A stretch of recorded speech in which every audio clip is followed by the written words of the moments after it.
नमस्कार दोस्तों, कैसे आप सभी लोग। आज तारीख 5 अक्टूबर 2024 है, दिन शनिवार। हिंदी तिथि की बात की जाए तो आज आश्विन माह के शुक्ल पक्ष की तृतीया तिथि है। वहीं दोस्तों आज शारदीय नवरात्रि का तीसरा दिन भी है और आज के दिन माँ चंद्रघंटा की पूजा की जाती है। माँ चंद्रघंटा को माँ दुर्गा का तीसरा स्वरूप भी कहा जाता है। तो चलिए दोस्तों, एक बार फिर से हाजिर हो गए आपके सामने राजस्थान की आज की 40 और गर्मा गर्म बड़ी खबरों को लेकर। बताएंगे आपको सभी खबरों के बारे में विस्तार से, लेकिन उससे पहले आज की बड़ी खबरों पर, मुख्य समाचारों पर, टॉप हेडलाइंस पर एक नजर डाल लेते हैं। फोन टैपिंग में गहलोत के पूर्व एसडी ने सौंपे सबूत। लोकेश शर्मा बोले, पूर्व सीएम कहते थे लोगों को काम में लिया कर, मैं उनके काम आ गया। वहीं दोस्तों सीएम भजनलाल शर्मा की राष्ट्रीय अध्यक्ष जेपी नड्डा से मुलाकात, राजस्थान को लेकर दिया फीडबैक, उपचुनाव और सदस्यता अभियान पर भी चर्चा। इसी के साथ ही जयपुर एयरपोर्ट को बम से उड़ाने की धमकी मिली, सीआईएसएफ को भेजा email, bomb disposal squad search में जुटा। इसी के साथ ही आरएसएस सरसंघ चालक मोहन भागवत का संदेश, मजबूत और अनुशासित हिंदू ही लक्ष्य। वहीं दोस्तों वसुंधरा राजे ने हरियाणा चुनाव से क्यों बना रखी है दूरी, बताएंगे आपको इसके सियासी मायने। इसी के साथ ही नाथद्वारा विधायक और राजसमंद सांसद ने राष्ट्रपति को लिखा पत्र, उदयपुर में इन संपत्तियों पर न जाने का किया आग्रह, जाने आखिर क्या है इसके पीछे की वजह। मैं दोस्तों विदेश मंत्री एस जयशंकर पाकिस्तान जाएंगे, 15 और 16 अक्टूबर को एससीओ की बैठक में शामिल होंगे। 2015 में सुषमा स्वराज के बाद भारतीय नेता का पहला दौरा। इसी के साथ ही विश्व की सबसे बड़ी बोली 36 मीटर के भूखंड की नीलामी पहुंची 2232 करोड़ पर। आखिर क्या है ये पूरा मामला, बन रही है दोस्तों। बताएंगे आपको प्रदेश की 40 बड़ी खबरों के बारे में विस्तार से, लेकिन उससे पहले अगर अभी तक आपने चैनल को सब्सक्राइब नहीं किया तो सबसे पहले चैनल को सब्सक्राइब कर दे, वीडियो को लाइक कर दे और अपना कमेंट जरूर कर दीजिएगा। राजस्थान की आज की पहली और बड़ी खबर दोस्तों, फोन टैपिंग में गहलोत के पूर्व ओएसडी ने सौंपे सबूत। लोकेश शर्मा बोले, पूर्व सीएम कहते थे लोगों को काम में लिया कर, मैं उनके काम आ गया। देखिए राजस्थान में साल 2020 में सियासी संकट के समय गहलोत सरकार में सामने आए फोन टैपिंग मामले में दिल्ली पुलिस की जांच आगे बढ़ रही है। मामले में पूर्व सीएम अशोक गहलोत के पूर्व ओएसडी लोकेश शर्मा से दिल्ली पुलिस ने 5 घंटे तक पूछताछ की। लोकेश शर्मा ने दिल्ली पुलिस को सबूत के तौर पर पेन ड्राइव, लैपटॉप और मोबाइल सौंपे हैं। लोकेश शर्मा का कहना है कि पेन ड्राइव गहलोत ने दिया था। अब आगे पूछताछ गहलोत और उस वक्त के जिम्मेदार अफसरों से होनी चाहिए, क्राइम ब्रांच और मीडिया से। लोकेश शर्मा ने कहा कि जब भी गहलोत मेरे साथ बैठते थे तो कहते थे लोकेश तुम मेरी तरह लोगों को काम में लिया करो। मुझे इस वाक्य का तब पता लगा जब मैं खुद काम में आ गया। ये उनकी राजनीति का एक तरीका है, वो लोगों को काम में लेते हैं और फिर काम लेकर छोड़ देते हैं। मैं भी उस चक्रव्यूह में फंस गया और काम आ गया। अब मैंने सच्चाई जांच एजेंसी को बता दी है। जवाहर कला केंद्र में शुरू हुई लघु उद्योग भारती की प्रदर्शनी, दिया कुमारी बोली, राज्य सरकार महिलाओं को आत्मनिर्भर बनाने के लिए कर रही काम। देखिए लघु उद्योग भारती महिला संगठन जयपुर की ओर से जवाहर कला केंद्र के शिल्प ग्राम में बीते दिन स्वयं सिद्धा हस्तशिल्प प्रदर्शनी 2024 की शुरुआत हुई। इस प्रदर्शनी का उद्घाटन उप मुख्यमंत्री दिया कुमारी ने फीता काटकर किया। प्रदर्शनी की शुरुआत के अवसर पर लघु उद्योग भारती के राष्ट्रीय अध्यक्ष घनश्याम ओझा, राष्ट्रीय महासचिव ओम प्रकाश गुप्ता, संगठन सचिव नरेश पारिक, एमएसएमई के संयुक्त निदेशक गौरव जोशी, महिला संगठन की प्रदेश उपाध्यक्ष अंजू सिंह, प्रांत महामंत्री सुनीता शर्मा, महिला इकाई अध्यक्ष प्रतिमा नैथा और भी कई पदाधिकारी उपस्थित रहे। दिया कुमारी ने इस अवसर पर अपने संबोधन में कहा कि यशस्वी प्रधानमंत्री नरेंद्र मोदी और मुख्यमंत्री भजनलाल शर्मा के नेतृत्व में हमारी डबल इंजन की सरकार महिलाओं को आगे बढ़ाने के लिए, मजबूत बनाने और आर्थिक रूप से संबल प्रदान करने और आत्मनिर्भर बनाने के लिए काम कर रही है। उन्होंने कहा कि लघु उद्योग भारती से आयोजित इस प्रदर्शनी में महिला हस्तशिल्पियों को मंच प्रदान कर संबल प्रदान किया जा रहा है। संसदीय कार्य विधि और न्याय मंत्री ने की जनसुनवाई, मूलभूत समस्याओं को लेकर पहुंचे लोग अधिकारियों को दिए निर्देश। देखिए संसदीय कार्य विधि और न्याय मंत्री जोगाराम पटेल ने बीते दिन जोधपुर सर्किट हाउस में जनसुनवाई कर आमजन की समस्याएं सुनी और संबंधित अधिकारियों को त्वरित आवश्यक कार्रवाई कर राहत प्रदान करने के निर्देश दिए। पटेल ने कहा कि आमजन के कार्य नियत समय में हो, इसके लिए सरकार द्वारा नियमित जनसुनवाई की जा रही है। उन्होंने कहा कि जनसुनवाई में प्राप्त समस्याओं का नियमानुसार शीघ्र निस्तारण किया जाएगा। संसदीय कार्य मंत्री ने कहा कि अधिकारी आमजन से कम्युनिकेशन कर समस्याएं जाने और उसका जल्द से जल्द निस्तारण करें। उन्होंने कहा कि सभी अधिकारी अपने विभागीय कार्यालयों की नियमित मॉनिटरिंग और औचक निरीक्षण करें। सीएम भजनलाल शर्मा की राष्ट्रीय अध्यक्ष जेपी नड्डा से मुलाकात, राजस्थान को लेकर दिया फीडबैक, उपचुनाव और सदस्यता अभियान पर भी चर्चा। देखिए सीएम भजनलाल शर्मा ने बीजेपी के राष्ट्रीय अध्यक्ष जेपी नड्डा से मुलाकात की। सीएम हरियाणा से सीधे दिल्ली पहुंचे थे। यहां जेपी नड्डा से मुलाकात के बाद जयपुर लौट गए। इससे पहले बीते दिन जेपी नड्डा ने अपना राजस्थान का दौरा भी निरस्त कर दिया था। इसके बाद भजनलाल शर्मा ने उनसे मुलाकात की थी। ये भी माना जा रहा है कि राष्ट्रीय अध्यक्ष ने सीएम भजनलाल शर्मा से राजस्थान के मौजूदा हालात और उपचुनावों पर फीडबैक दिया होगा। विदेशी पर्यटकों ने जयपुर में सीखे बॉलीवुड डांस, पुष्कर यात्रा पर आया हुआ है 16 सदस्यीय इटालियन ग्रुप। जयपुर में मिल रहा है आर्ट एक्सपीरियंस। देखिए 16 सदस्य एक इटालियन ग्रुप मीनार ट्रैवल दिल्ली के जरिए राजस्थान यात्रा पर आया हुआ है। पुष्कर विजिट के दौरान ये दल जयपुर में रुका हुआ है। इस ग्रुप को कंपनी की तरफ से विभिन्न एक्सपीरियंस भी दिए जा रहे हैं, जहां उन्हें राजस्थान के कल्चर और हेरिटेज को जानने का मौका मिल रहा है। इस दौरान पर्यटकों को बॉलीवुड डांस का एक्सपीरियंस भी अनोखे अंदाज में दिया गया। सभी पर्यटकों के लिए बॉलीवुड डांस क्लास लगाई गई, जहाँ सभी ने खूब प्रैक्टिस की। यहाँ के गुजरात के ट्रेडिशनल डांस गरबा की भी प्रैक्टिस करवाई गई, जिसे करने के बाद सभी खुश नजर आए। जयपुर एयरपोर्ट को एक बार फिर से बम से उड़ाने की धमकी मिली। सीआईएसएफ को भेजा email, bomb disposal squad search में जुटा। देखिए सेंट्रल इंडस्ट्रियल सिक्योरिटी फोर्स यानी सीआईएसएफ के पास बीते दिन एक ईमेल आया, जिसमें जयपुर एयरपोर्ट को बम से उड़ाने की धमकी दी गई। इसके बाद से ही सुरक्षा कर्मी अलर्ट मोड पर है और बॉम्ब डिस्पोजल स्क्वाड को एक्टिवेट कर दिया गया। इस वक्त पूरे एयरपोर्ट पर सर्च अभियान चलाया गया ताकि यात्रियों की सुरक्षा सुनिश्चित की जा सके। वहीं दूसरी ओर एक टीम ईमेल भेजने वाले का पता लगाने में जुटी हुई है। सूत्रों के हवाले से जानकारी है कि ऐसा ही धमकी भरा ईमेल देश के कई एयरपोर्टों को और मिला है। बताया जा रहा है कि इस ईमेल को भेजने वाला अजीत है। उसने ईमेल में लिखा है बूम बूम बैंग बैंग। इस मैसेज के बाद एयरपोर्ट प्रशासन में हड़कंप मच गया और पैसेंजर्स को सेफ जोन में शिफ्ट किया जा रहा है। साथ ही सीआईएसएफ की टीम पूरे एयरपोर्ट की तलाशी लेने में अभी तक जुटी है। वहीं दोस्तों इससे पहले भी मंगलवार की शाम को प्रदेश के कई बड़े रेलवे स्टेशनों को बम से उड़ाने की धमकी मिली थी। इस धमकी के तुरंत बाद सुरक्षा एजेंसियों में भी हड़कंप मच गया था। इस धमकी की शुरुआत पंजाब और पाकिस्तान सीमा से सटे हनुमानगढ़ जिले से हुई थी, जहां हनुमानगढ़ जंक्शन रेलवे स्टेशन सहित राज्य के कई रेलवे स्टेशनों को बम से उड़ाने की धमकी मिली थी। इस तरीके की धमकी के पीछे किनका हाथ है, पुलिस इसकी तलाश में जुटी है। मानगढ़ धाम को सीएम भजनलाल शर्मा की बड़ी सौगात, उपचुनाव से पहले किया ये ऐलान। देखिए बांसवाड़ा के मानगढ़ धाम में बीते दिन जनजाति विभाग आदि गौरव समारोह कार्यक्रम हुआ। इस समारोह में राष्ट्रपति द्रौपदी मुर्मू, राज्यपाल हरिभाऊ बागड़े, मुख्यमंत्री भजनलाल शर्मा, जनजाति विकास मंत्री बाबूलाल खराड़ी और राजस्व मंत्री हेमंत मीणा भी मौजूद रहे। राष्ट्रपति द्रौपदी मुर्मू ने मानगढ़ धाम के शहीदों को नमन किया, साथ ही आदि गौरव सम्मान पाने वाले व्यक्तियों और संस्थाओं को बधाई भी दी। इस दौरान मुख्यमंत्री भजनलाल शर्मा ने मानगढ़ धाम के लिए कई बड़ी घोषणाएं भी की। वहीं दोस्तों सीएम शर्मा ने कहा है कि मानगढ़ धाम पूरे भारत के लिए एक अनमोल धरोहर है। बड़ी घोषणा करते हुए कहा कि बिरसा मुंडा के जन्म स्थान तक जाने के लिए विशेष ट्रेन प्रारंभ किए जाने का प्रयास किया जाएगा। सीएम ने मानगढ़ धाम पर धुनी के विकास के लिए मुख्यमंत्री ने 5 करोड़ रुपए की घोषणा की। इसके अलावा मानगढ़ धाम पर पुलिया चौकी की स्थापना की भी घोषणा की गई है। आध्यात्मिकता का मतलब धार्मिक होना नहीं, माउंट आबू में राष्ट्रपति द्रौपदी मुर्मू ने समझाया सही अर्थ। देखिए राष्ट्रपति द्रौपदी मुर्मू राजस्थान दौरे पर आई हुई है। बीते दिन उन्होंने माउंट आबू में प्रजापति ब्रह्मा कुमारी ईश्वरीय विश्वविद्यालय में स्वच्छ और स्वस्थ समाज के लिए आध्यात्मिक विषय पर आयोजित एक वैश्विक शिखर सम्मेलन में भाग लिया। इस अवसर पर राष्ट्रपति ने कहा कि जब हम अपनी आंतरिक पवित्रता को पहचानेंगे तभी हम एक स्वस्थ और शांतिपूर्ण समाज की स्थापना में योगदान दे पाएंगे। आध्यात्मिकता का मतलब समझाते हुए राष्ट्रपति ने कहा कि आध्यात्मिकता का मतलब धार्मिक होना या सांसारिक कार्यों का त्याग कर देना नहीं। आध्यात्मिकता का अर्थ है अपने भीतर की शक्ति को पहचान कर अपने आचरण और विचारों में शुद्धता लाना। आध्यात्मिकता मूल्यों का तिरस्कार करके केवल भौतिक प्रगति का मार्ग अपनाना अंततः विनाशकारी ही सिद्ध होता है। स्वच्छ मानसिकता के आधार पर ही समग्र स्वास्थ्य संभव होता है। राजस्थान आने वाले टूरिस्ट को बड़ी सौगात, देश के पहले ई क्रूज की शहर में हुई शुरुआत। देखिए देश के पहले ई क्रूज सर्विस की अजमेर से शुरुआत हो गई है। आना सागर झील में बीते दिन पर्यटकों ने इसकी सवारी का लुत्फ उठाया। बीते दिन जनप्रतिनिधि और प्रशासनिक अधिकारियों ने इसका उद्घाटन किया है। दोस्तों क्रूज ऑपरेटर जेपी दाधिच ने मीडिया से खास बातचीत करते हुए बताया कि ई क्रूज में एक साथ 150 यात्रियों के बैठने की व्यवस्था है। पहले और दूसरे फ्लोर पर 75 लोग बैठ सकेंगे। दोनों फ्लोर्स में बायो टॉयलेट भी है। इसकी लंबाई 22 मीटर और चौड़ाई 8 मीटर है। आना सागर झील का एक राउंड पूरा करने में ई क्रूज को 45 मिनट का समय लगेगा। इस दौरान म्यूजिक सिस्टम और कैप्टन रूफ टॉप पर होंगे। रेस्क्यू बोट के साथ तैराक भी साथ चलेंगे। पार्टी के आयोजन के दौरान ई क्रूज पर विशेष व्यवस्था रहेगी। बूंदी नरेश की छतरी तोड़े जाने का विवाद 13 दिन बाद सुलझा, बिरला की पहल के बाद बनी सहमति। देखिए बूंदी के पूर्व नरेश राव सूरजमल हाड़ा की छतरी तोड़े जाने का विवाद अब सुलझ गया है। बीते दिन यानी 4 अक्टूबर को दोपहर छतरी निर्माण कार्य का भूमि पूजन हुआ। इसके साथ ही बूंदी सहित पूरे प्रदेश भर में बीते 13 दिनों से चल रहा गतिरोध भी समाप्त हो गया। इस संबंध में गुरुवार को बैठक भी हुई थी। लोकसभा अध्यक्ष ओम बिरला की पहल पर पूर्व सांसद और कोटा के पूर्व राजघराने के सदस्य विजयराज सिंह की मौजूदगी में एयरपोर्ट अथॉरिटी और जिला प्रशासन के अधिकारियों की बैठक हुई थी। इस बैठक में समाज की भावना को ध्यान में रखते हुए उसी स्थान पर छतरी के पुनर्निर्माण को लेकर आम सहमति बन गई।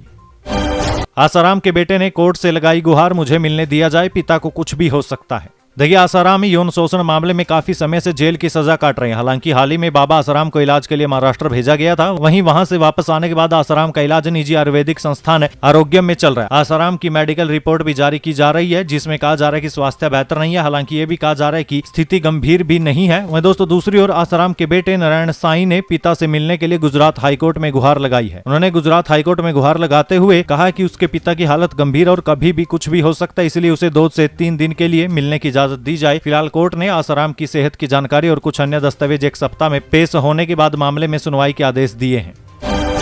सिटी पैलेस में राष्ट्रपति द्रौपदी मुर्मू और लक्ष्य राज सिंह की मुलाकात। मेवाड़ के इतिहास और ओडिशा के रिश्तों पर हुआ मंथन। देखिए, राष्ट्रपति द्रौपदी मुर्मू उदयपुर राजमहल पहुंची। मेवाड़ के पूर्व राज परिवार के सदस्य डॉक्टर लक्ष्य राज सिंह मेवाड़ के आमंत्रण पर राष्ट्रपति राजमहल पहुंची। राष्ट्रपति द्रौपदी मुर्मू का राजमहल आगमन पर डॉक्टर लक्ष्य राज सिंह मेवाड़ ने मेवाड़ी परंपरा अनुसार स्वागत कर आभार प्रकट किया। राष्ट्रपति द्रौपदी मुर्मू के साथ राजमहल पहुंचे राजस्थान के राज्यपाल हरिभाऊ किशनराव बागड़े और deputy CM doctor Premchand Bairwa की भी अगवानी की गई। वहीं इस दौरान डॉक्टर लक्ष्य राज सिंह और राष्ट्रपति मुर्मू के बीच वीर शिरोमणि महाराणा प्रताप, राणा सांगा सहित मेवाड़ के प्रतापी महाराणाओं के त्याग, बलिदान, शौर्य, पराक्रम, स्वाभिमान के गौरवशाली इतिहास और विभिन्न समसामयिक मुद्दों पर करीब 1.5 घंटे तक मंथन हुआ। डॉक्टर लक्ष्य राज सिंह और राष्ट्रपति मुर्मू के बीच मेवाड़ और ओडिशा के रिश्तों पर भी चर्चा हुई, क्योंकि डॉक्टर लक्ष्य राज सिंह की पत्नी निर्वती कुमारी मूलतः ही उड़ीसा की निवासी है। आरएसएस सरसंघ चालक मोहन भागवत का संदेश, मजबूत और अनुशासित हिंदू ही लक्ष्य। देखिए, आरएसएस संघ के सरसंघ चालक डॉक्टर मोहन भागवत 12 के दौरे पर थे। संस्था धर्मादा धर्मशाला में भागवत ने संघ के कार्यों की समीक्षा की, साथ ही चित्तौड़ प्रांत के प्रचारकों के साथ भी बैठक की। 12 विभाग के संघ चालक रमेश चंद्र मेहता के मुताबिक संघ प्रमुख मोहन भागवत ने जिला और विभाग प्रचारकों से शताब्दी वर्ष 2025 के तहत कार्य की मजबूती बढ़ाने और विस्तार की योजना पर चर्चा की। उन्होंने कहा कि शताब्दी वर्ष को सेलिब्रेशन के रूप में नहीं मनाना है। संघ के संस्थापक डॉक्टर केशव बलिराम हेडगेवार के संगठित, अनुशासित और मजबूत हिंदू समाज के सपने को शताब्दी वर्ष तक पूरा करना है। वसुंधरा राजे ने हरियाणा चुनाव से क्यों बना रखी है दूरी, बताएंगे दोस्तों आपको इसके सियासी मायने। देखिए, प्रदेश की पूर्व सीएम वसुंधरा राजे की नाराजगी को लेकर तरह तरह के सवाल उठते रहते हैं। राजे ने हरियाणा विधानसभा चुनाव से दूरी बनाकर रखी है, मतलब साफ है कि नाराजगी बरकरार है। आपको बता दें कि बीजेपी आलाकमान ने वसुंधरा राजे और सीएम भजनलाल शर्मा को हरियाणा चुनाव प्रचार के लिए स्टार प्रचारक बनाया, जबकि हरियाणा विधानसभा चुनाव प्रचार का शोर बीती शाम थम गया। दूसरी तरफ सीएम भजनलाल शर्मा ने हरियाणा और जम्मू कश्मीर में पार्टी प्रत्याशियों के लिए प्रचार किया। वहीं सियासी जानकारों का कहना है कि इससे पहले भी राजे को मध्य प्रदेश समेत कई राज्यों में स्टार प्रचारक बनाया गया था, लेकिन उन्होंने दूरी बनाई रखी थी। काफी दिनों से साइलेंट चल वसुंधरा राजे समय समय पर इशारों में अपनी अनदेखी पर निशाना साधती रही है। वसुंधरा राजे ने साफ संकेत दिया है कि अभी उनकी नाराजगी दूर नहीं हुई। वहीं इधर राजनीतिक विश्लेषकों का कहना है कि वसुंधरा राजे के साइलेंट होने का मतलब है कि पार्टी में सब कुछ ठीक नहीं। भजनलाल शर्मा को मुख्यमंत्री बनाने से उपजी नाराजगी बरकरार है। जानकारों का कहना है कि बीजेपी जब भी विधानसभा चुनाव होते हैं तो वसुंधरा राजे को स्टार प्रचारक बनाती रही है। इस बार भी हरियाणा चुनाव के लिए स्टार प्रचारक बनाया गया। सीएम भजनलाल शर्मा ने हरियाणा में चुनाव प्रचार किया। आपको बता दें, इससे पहले राजस्थान में चुनाव के दौरान पार्टी के बड़े कार्यक्रमों में भी वसुंधरा राजे ने दूरी बनाए रखी थी। सुप्रिया श्रीनेत के ट्वीट से बढ़ी राजनीतिक हलचल, क्या है भाजपा, राजस्थान और रूस का कनेक्शन।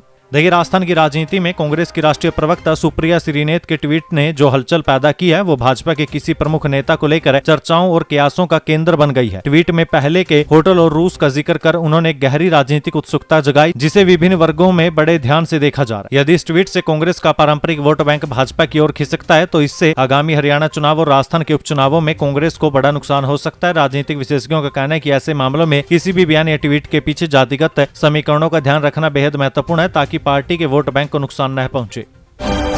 अशोक चांदना की धमकी, अधिकारियों को बोले सत्ता में आए तो रुलाएंगे खून के आंसू, निकाल लेंगे तेल।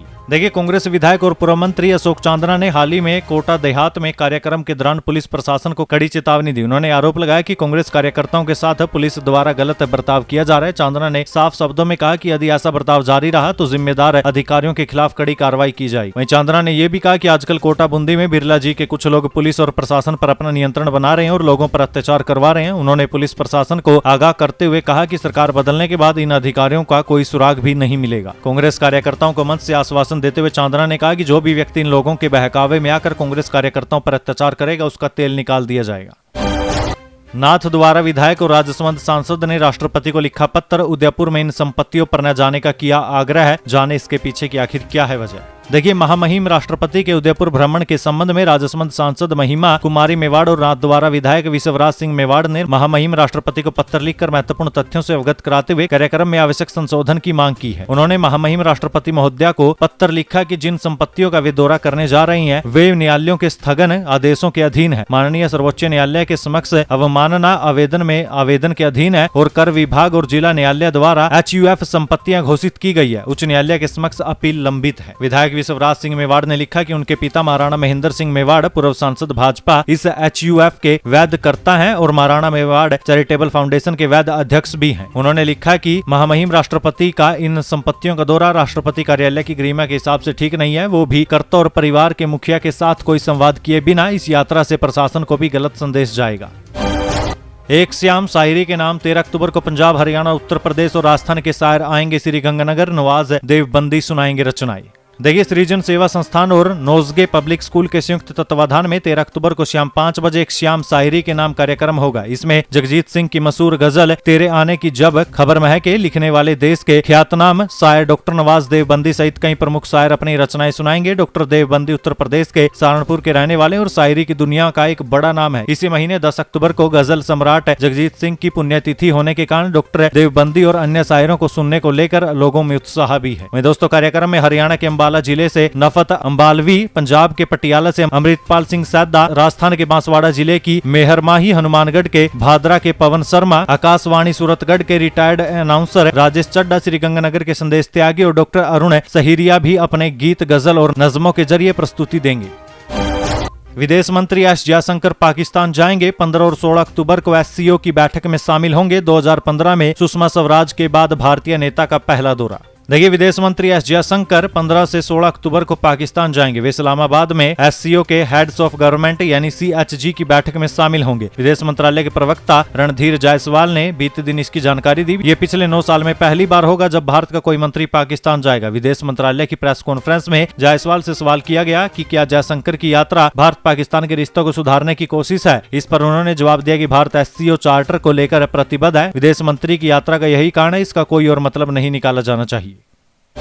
राजस्थान में फिर उधम काटेगा मौसम। बारिश को लेकर 10 जिलों में जारी हुआ अलर्ट। जाने वेदर अपडेट। देखिए, राजस्थान में मानसून की विदाई के बावजूद एक बार फिर से इसके सक्रिय होने से पूर्वी और पश्चिमी राजस्थान के कई इलाकों में बारिश हुई। यह अचानक मानसून की वापसी राज्य के मौसम में बदलाव लाई, जिससे लोगों को गर्मी से कुछ राहत मिली। इस बारिश से कृषि और पर्यावरण पर भी सकारात्मक प्रभाव पड़ने की उम्मीद है। राजस्थान में मौसम की गतिविधियां जारी है क्योंकि प्रदेश में बादलों की आवाजाही बनी हुई है। मौसम विभाग के अनुसार आज यानी 5 और कल 6 अक्टूबर को पूर्वी राजस्थान में बारिश की संभावना है। विशेष रूप से 5 अक्टूबर यानी आज राज्य के 10 जिले सवाई माधोपुर, गंगानगर, झुंझुनू, सीकर, अलवर, हनुमानगढ़, चूरू, भरतपुर, धौलपुर और करौली में हल्की बारिश होने की संभावना। इसके अलावा कोटा और उदयपुर जिले के कुछ हिस्सों में हल्की बारिश की संभावना। ये बारिश राज्य के मौसम में बदलाव लाएगी और कृषि के लिए फायदेमंद साबित होगी। विश्व की सबसे बड़ी बोली 36 मीटर के भूखंड की नीलामी पहुंची 2232 करोड़। आखिर क्या है ये पूरा मामला? देखिए, आवासन मंडल की अरावली विहार योजना में 120 मीटर के व्यवसायिक भूखंड के लिए एक आवेदक ने 82 लाख रुपए मीटर की बोली लगा दी। भूखंड की कीमत 98 करोड़ 40 लाख रुपए पहुंच गई। इसी तरह 36 मीटर के व्यवसायिक भूखंड के लिए 62 करोड़ रुपए प्रति वर्ग मीटर की बोली लगा दी। भूखंड की कीमत 2232 करोड़ रुपए पहुंच गई। 120 मीटर के भूखंड संख्या CI 18 के लिए पहले ही दिन 82 लाख रुपए प्रति वर्ग मीटर की बोली लगाई गई। वहीं 36 मीटर के भूखंड संख्या CI 25 के लिए 62 करोड़ रुपए प्रति वर्ग मीटर की बोली लगाई गई। वहीं मंडल के अधिकारियों ने इसको मानवीय भूल से 2 जीरो अधिक लगने के कारण ऐसा होना बताया है। दीपावली से पहले मिलेगी बड़ी सौगात। NPS और OPS के बीच राजस्थान सरकार ने सरकारी कर्मचारियों को दी बड़ी राहत। देखिए, राजस्थान में नेशनल पेंशन स्कीम और ओल्ड पेंशन स्कीम को लागू करने के असमंजस के बीच राजस्थान सरकार ने बीते दिन राज्य कर्मचारियों को एक बड़ी राहत दी। इसके तहत जिन राज्य कर्मचारियों ने NPS योजना के तहत पैसा निकाल लिया है, उन्हें फिलहाल जमा नहीं करना होगा। उनकी निकाली गई राशि को सेवानिवृत्ति यानी रिटायरमेंट के दौरान समायोजन कर लिया जाएगा। इधर सरकार के लिए इस फैसले से राजस्थान में OPS लागू रहने की संभावना अधिक जताई जा रही है। यात्रीगण कृपया ध्यान दें, दीपावली पर घर जाने का बना रहे हैं प्लान तो जाने दोस्तों एक खबर। देखिए, दीपावली के त्योहार को अभी 1 महीना बाकी है, लेकिन ट्रेनें अभी से फुल हो गई हैं। अलवर जंक्शन से गुजरने वाली अधिकांश यात्री ट्रेनों में कई दिनों की वेटिंग बनी हुई है। रेलवे से मिली जानकारी के अनुसार अलवर से जयपुर की ओर जाने वाली योगा एक्सप्रेस में पूरे नवंबर महीने तक वेटिंग 50 से लेकर 60 तक की बनी हुई। मंडोर एक्सप्रेस में 5 नवंबर तक करीब 20 से 30 वेटिंग है। आश्रम एक्सप्रेस में 21 अक्टूबर और फिर 25 से 30 अक्टूबर तक वेटिंग है। रानीखेत एक्सप्रेस में 13 अक्टूबर तक करीब 10 वेटिंग है। दोस्तों, यही हाल दूसरी ट्रेनों का भी है। दीपावली के त्योहार के बाद शादियों का सीजन शुरू हो जाएगा। ऐसे में लोग अपने घर, परिवार और रिश्तेदारों की शादी में जाने के लिए भी ट्रेनों में रिजर्वेशन करा रहे हैं। इसी के चलते दीपावली के बाद भी लगातार ट्रेनों में रिजर्वेशन की स्थिति हाउसफुल बनी ही रहेगी। कोटा बैराज पर आया 9 फीट लंबा मगरमच्छ। रेस्क्यू के दौरान सड़क पर दौड़ा, पकड़ने में लगा 1 घंटा। देखिए, कोटा बैराज पर बीते दिन भारी भरकम मगरमच्छ आ गया। मॉर्निंग वॉक पर गए लोग मगरमच्छ को देख दहशत में आ गए। बैराज स्टाफ और लोगों ने इसकी सूचना फॉरेस्ट विभाग को दी। सूचना पर फॉरेस्ट की 10 सदस्यीय टीम ने बड़ी मुश्किल से मगरमच्छ को पकड़ा। मगरमच्छ करीब 150 किलो वजनी था। एक क्लिक पर पकड़ा जाएगा डमी कैंडिडेट। आरपीएससी ने की तैयार। इंटरव्यू वेरिफिकेशन में होगा ट्रायल, फिर एग्जाम सेंटर होगी लागू। देखिए, राजस्थान लोक सेवा आयोग यानी आरपीएससी अब प्रतियोगी परीक्षा के सेंटर पर बायोमेट्रिक वेरिफिकेशन लागू करने की तैयारी कर रहा है। हालांकि ट्रायल के तौर पर यह व्यवस्था इंटरव्यू और डॉक्यूमेंट वेरिफिकेशन के दौरान शुरू की जा रही है। इसके बाद इसे सभी भर्ती परीक्षाओं पर लागू किया जा सकता है। खास बात यह है कि बायोमेट्रिक सिस्टम को अभ्यर्थियों के आधार कार्ड से लिंक किया जाएगा। दरअसल हाल ही में एसओजी ने 50 से ज्यादा डमी कैंडिडेट को पकड़ा था। इसके बाद आरपीएससी ने इस पर अंकुश लगाने के लिए ये कदम उठाया। आयोग का दावा है कि बायोमेट्रिक से डमी कैंडिडेट को आसानी से रोका जा सकता है। 12 मेडिकल कॉलेज में एमबीबीएस की क्लास 14 अक्टूबर से शुरू। एमबीबीएस और बीडीएस काउंसलिंग राउंड 3 के लिए चॉइस फिलिंग और लॉकिंग की प्रक्रिया 8 अक्टूबर तक। देखिए, मेडिकल काउंसलिंग कमेटी एमसीसी की ओर से जारी किए गए शेड्यूल के अनुसार सभी मेडिकल संस्थानों में एमबीबीएस पाठ्यक्रम का नया स्तर 1 अक्टूबर से शुरू कर दिया गया। नए स्तर के तहत 12 मेडिकल कॉलेज में 14 अक्टूबर से एमबीबीएस की कक्षाएं शुरू कर दी जाएंगी। इस दौरान 15 दिवसीय ओरिएंटेशन कार्यक्रम आयोजित किया जाएगा। इसको लेकर मेडिकल कॉलेज प्रबंधन की ओर से तैयारियां जोरों पर चल रही है। जयपुर पुलिस ने ढूंढ निकाले 1 करोड़ रुपए के मोबाइल। गुम और चोरी हुए मोबाइलों की थानों में दर्ज थी रिपोर्ट। ट्रेस कर राज्य भर से किए बरामद। देखिए, जयपुर पुलिस ने गुम और चोरी हुए 1 करोड़ रुपए के मोबाइल ढूंढकर वापस उनके मालिकों को लौटाए। मोबाइल की शिकायत जयपुर साउथ जिले के थानों में दर्ज की थी। पुलिस ने मोबाइलों को ट्रेस कर राजस्थान के अलग अलग जिलों से बरामद किया है। राजस्थान के अलग अलग जिलों में चल रहे गुम मोबाइलों को ट्रेस कर बरामद किया गया। पुलिस टीम ने चोरी और गुम हुए करीब 533 मोबाइलों को बरामद करके उनके मालिकों को वापस लौटाया। पुलिस ने बरामद किए मोबाइलों की कीमत करीब 1 करोड़ रुपए होना बताया है। पशु और पक्षियों की सेवा में दिन रात जुटे गोविंद 10 साल से निःशुल्क इलाज कर रहे। जानवरों के बच्चों को बोतल और निप्पल से पिलाया दूध। 6500 लावारिस गायों के प्लास्टर करके बनाया चलने योग्य। देखिए दोस्तों, कहते हैं कि भगवान ने मनुष्य को पृथ्वी पर बेजुबान जीवों के कष्ट को दूर करने के लिए भेजा, जिन्होंने अपना जीवन पशु पक्षियों को समर्पित कर दिया है। विश्व पशु दिवस के मौके पर इस कथन को सत्य करने वाले पावटा तहसील के गांव भांकरी निवासी एलएसए गोविंद भारद्वाज हैं, जो कि दिन हो या रात हो बेजुबान पशु और पक्षियों की रक्षा करने में जुटे रहते हैं। इतना ही नहीं, वो विलुप्त होते जीवों को बचाने में भी जुटे रहते हैं। इस कार्य में पूरा मार्गदर्शन उनके बड़े भाई प्रसिद्ध ज्योतिष पंडित डॉक्टर गौरी शंकर शर्मा का है। मार्च 2025 में तैयार होगा धौलपुर का नया रेलवे स्टेशन। यात्रियों को सुविधाओं का मिलेगा लाभ। 27 करोड़ 85 लाख रुपए किए जा रहे हैं खर्च। देखिए, अमृत भारत योजना के तहत धौलपुर रेलवे स्टेशन का कायाकल्प मार्च 2025 तक हो जाएगा। इसके लिए धौलपुर रेलवे स्टेशन पर युद्ध स्तर पर कार्य जारी है। धौलपुर रेलवे स्टेशन की पुरानी इमारत को तोड़ने के साथ ही नए भवन के अलावा कई आधुनिक सुविधाएं देने के लिए काम शुरू कर दिया गया है। आगरा रेल मंडल के 15 स्टेशन केंद्र सरकार की योजना के तहत चयनित किए गए थे। हाल ही में धौलपुर रेलवे स्टेशन पर तीसरी रेलवे लाइन को डाला गया, जिसके बाद से ही रेलवे स्टेशन का कायाकल्प होना शुरू हो गया था। धौलपुर रेलवे स्टेशन पर 27 करोड़ 85 लाख रुपए की लागत से निर्माण कार्य कराए जा रहे हैं। जिन निर्माण कार्यों के पूरा होने के बाद यात्रियों को foot over bridge, digital clock, CCTV कैमरे, बैठने के लिए आरामदायक बेंच जैसी दूसरी आधुनिक सुविधाएं मिलेगी, जिसके लिए युद्ध स्तर पर काम कराए जा रहे हैं। आरबीआई की मीटिंग से पहले मॉनेटरी पॉलिसी कमेटी में बदलाव। सरकार ने 3 नए सदस्यों की नियुक्ति की। 7 से 9 अक्टूबर को होगी मीटिंग। देखिए, सरकार ने रिजर्व बैंक ऑफ इंडिया की मॉनेटरी पॉलिसी कमेटी यानी एमपीसी में राम सिंह, सोगत भट्टाचार्य और नागेश कुमार सहित 3 नए बाहरी सदस्यों की नियुक्ति की है। एमपीसी में 6 सदस्य हैं, जिनमें से 3 केंद्रीय बैंक के governor Shaktikanta Das, deputy governor Michael Patra और एग्जीक्यूटिव डायरेक्टर राजीव रंज है।